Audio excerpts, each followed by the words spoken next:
Aujourd'hui, il y a une réalité, c'est que la plupart des gens ne vivent pas la vie qu'ils veulent. Que ce soit au niveau de leur boulot, que ce soit au niveau de leurs relations sociales, que ce soit au niveau de l'endroit où ils vivent, que ce soit au niveau de l'argent qu'ils gagnent, que ce soit au niveau du lifestyle qu'ils mènent, même du confort qu'ils ont au quotidien, du confort matériel qu'ils ont au quotidien, la plupart des gens ne vivent pas la vie qu'ils ont réellement, et je parle bien de réellement, envie de vivre. Et ça pose un gros problème, ça pose un énorme problème parce qu'au fond de nous, on le sait. Au fond de nous, on sait ce qu'on veut vraiment. Et dans cette vidéo, je voudrais vous parler d'un principe qui est extrêmement important et qui explique à lui seul pourquoi il y a autant de gens qui ressentent de la frustration au quotidien. Le souci, c'est que quand on ressent cette frustration au quotidien, et je le sais, je suis passé par là pendant des années et des années, pendant mes 20 premières années et même un petit peu plus, j'ai vraiment suivi ma vie et j'avais cette frustration qui ne me lâchait pas au quotidien. Le problème, c'est que ce qui se passe, et c'est ce que font la majorité, on va devenir négatif, on va se plaindre, on va critiquer les autres. Et il y a quelques jours, justement, il y a un commentaire qui illustrait bien ça sur ma chaîne. C'était quelqu'un qui mettait, je ne sais plus exactement ce que c'était le commentaire, mais quelque chose du style, qui caricaturait blablabla, voilà, je vous propose ma formation qui vaut 1 million d'euros, mais blablabla, exceptionnellement, aujourd'hui, elle vaut 10 euros. Voilà, donc il caricaturait le fait que je vende des formations et le fait que je fasse des promotions. Ici, je voudrais juste faire une parenthèse pour notamment ceux qui créent du contenu. Je sais qu'il y a beaucoup de gens qui créent du contenu, qui ont envie d'en créer, qui ont cette peur justement d'être jugés par rapport à ça. Moi, un jour, il y a une phrase qui a fait un énorme déclic dans ma tête qui m'a permis de me dire « Ok, mais c'est bon, quoi, il n'y a aucun souci avec ça. » Cette phrase, c'est simplement que si tu es boulanger, est-ce que c'est légitime que tu vendes ton pain? Oui, si tu es boulanger, c'est légitime que tu vendes ton pain. Si tu es créateur de contenu, c'est légitime que tu vendes ce que tu crées. C'est tout, ça s'arrête là. Et ça va même plus loin, puisqu'en tant que créateur de contenu, la plupart du contenu est distribué gratuitement. C'est-à-dire qu'il y a 90% des gens qui ont du contenu gratuit. C'est comme si vous alliez à la boulangerie au quotidien et que 90% des gens puissent aller chercher leur pain gratuitement. C'est-à-dire que tous les gens peuvent aller chercher leur pain gratuitement, ils peuvent repartir avec une baguette 100% gratuite, mais il y a certaines personnes, s'ils veulent accéder à des prestations supérieures, ils vont devoir payer. Et ça s'arrête là. Donc ce type de boulangerie, je pense que ça fonctionnerait plutôt bien. Donc pour moi, ce type de business model où la plupart du contenu est gratuit, la plupart des gens ne vont rien payer, peuvent capter de la valeur au quotidien, avoir de la valeur au quotidien sans rien devoir payer. Et ceux seulement qui veulent aller plus loin, veulent avoir plus, vont payer. Je pense que c'est plutôt une bonne évolution des choses. Et au final, la vraie question, c'est est-ce que la personne qui poste ce commentaire, mais ce n'est pas cette personne-là en particulier, parce que c'est jamais la copie d'une copie d'une copie d'une copie de même personne qui poste ce même type de commentaire, est-ce que ce genre de personnes, c'est des personnes qui se lèvent au quotidien le matin et qui font ce qu'ils ont envie de faire, qui ont une vie qui a vraiment un sens pour eux? Est-ce que vous pensez que ces personnes-là vivent ce type de vie? Donc ces commentaires, ce genre de commentaires, ou même en général cette façon de faire, bien sûr que c'est un côté rassurant, c'est un certain côté rassurant parce que finalement on critique, parce que finalement on fait aussi comme les autres, comme la plupart des autres gens qui vont critiquer, qui vont se plaindre, qui vont rejeter ce qu'ils ne connaissent pas. Mais la réalité, c'est que ça ne sert à rien, ça ne sert strictement à rien. Ce commentaire, cette attitude en général ne sert à rien. Ça n'aide absolument personne. C'est du vide, c'est du vent, ça ne sert à rien. Quand vous agissez comme ça, vous gâchez juste votre vie parce qu'il ne va rien se passer dans votre vie.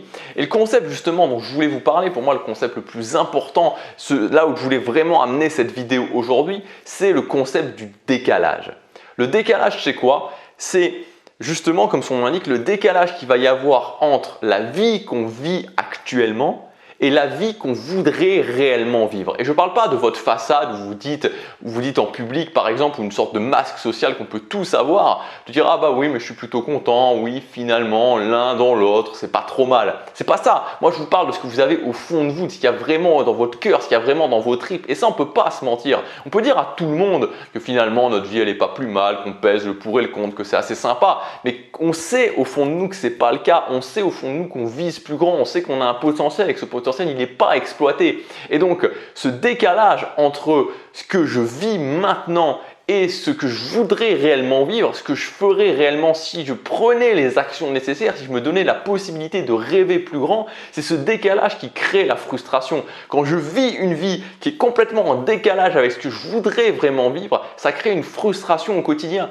Et cette frustration va de plus en plus grandir au fur et à mesure que ce décalage augmente. Il faut bien voir que ce décalage, il va avoir tendance à augmenter. C'est comme, il faut imaginer une forêt en fait. Une forêt, au début, il n'y a que quelques arbres. Et au début, début, c'est facilement faisable. C'est-à-dire que quand on peut commencer à prendre des actions et rapidement arriver au bout de cette forêt et avoir réduit le décalage, être passé de l'autre côté. Mais plus on va attendre, plus la forêt va grandir, plus le décalage qu'il y a entre la vie que je veux vivre et la vie que je vis actuellement devient grand. La forêt devient de plus en plus touffue, il y a de plus en plus d'arbres, c'est de plus en plus compliqué de passer à travers. Ça te fait de plus en plus peur de commencer à s'aventurer dans cette forêt qui devient énorme. Donc si aujourd'hui vous vous sentez pas bien, et je sais que la plupart des gens qui regardent cette chaîne, c'est des gens qui veulent avancer dans leur vie, qui veulent réduire ce décalage et qui ont envie de prendre un chemin différent, qui n'ont pas envie de tomber dans la zombification générale, d'être juste là en train de se rassurer, ah, on est tous des zombies, on est tous contents, voilà, on a une vie qui nous plaît pas, mais finalement qu'est-ce qu'on y peut? Non, je sais que la plupart d'entre vous, vous voulez pas ça,